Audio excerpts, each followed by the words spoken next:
চাকৰি এটা প্ৰয়োজন আছিল ছাৰ কবি ডেভিড কংকন চাকৰি এটা প্ৰয়োজন আছিল ছাৰ চকীদাৰ কেৰাণী অথবা পিয়ন চুইপাৰ যি হ'লেও কৰিম ছাৰ ইণ্টাৰভিউ বহুবাৰ দিছোঁ জীৱনত কোনো পৰীক্ষাত ফেল কৰি নোপোৱা মইটোৱে বহু ইণ্টাৰভিউত ফেল কৰিছোঁ ছাৰ কেইবাটাও পৰীক্ষাৰ ৰিজাল্টেই নকলোঁ অথচ বৰ প্ৰয়োজন হৈছিল এটা চাকৰি ছাৰ কাম কৰি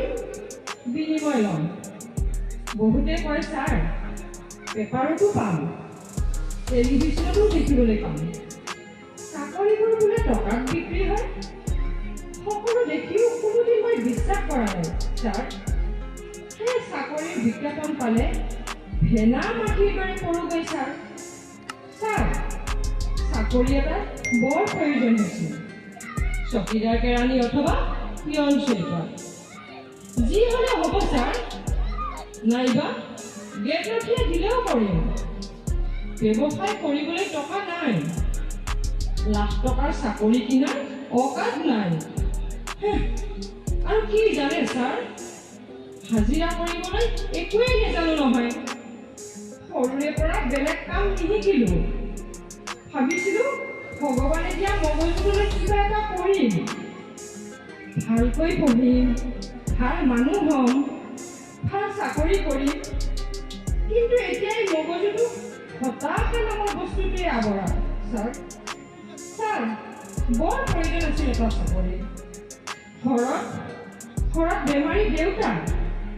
চকুৰে কম দেখা আই বিয়াৰ বয়স হৈ অলপ ভনীজনী সমাজে মোকে ধিক্কাৰ দিয়ে ছাৰ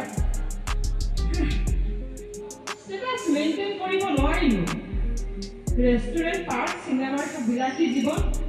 ছাৰ এইবোৰ আমাৰ অকালৰ বাহিৰত সেই ঘুমটিখনেই প্ৰিয় জেট খুচৰি ওলাও 5 টকাত পাই যে একাপ ফিকা চাহ বাইকৰ প্ৰয়োজন আমাৰো হয় কিন্তু বিনা চৰ্তে চলি ফুৰা আমাৰ ভৰি দুখন বহুগুণে বিশ্বাসী হৈ পৰিছে ছাৰ ৰাতি হ'লে অলপ বিষায়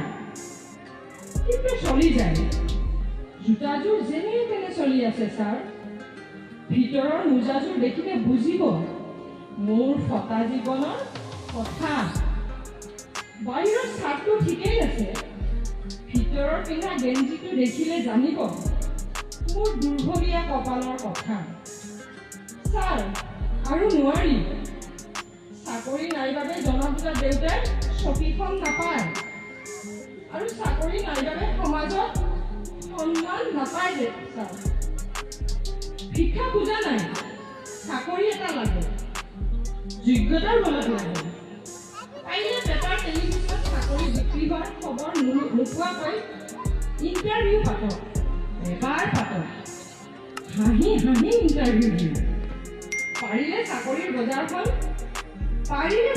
বজাৰখন ধূলিচাপ কৰি দিয়ক ছাৰ কিমান আৰু মনতে চৰকাৰখনতে গালি দিম ছাৰ চাকৰি এটাৰ বৰ প্ৰয়োজন আছিল ছাৰ ধন্যবাদ আশা কৰিছোঁ সকলোৱে এদিন সফলতাৰ বিষয়ত যেন বগাই তাৰে আশীৰ্বাদ থাকিব ধন্যবাদ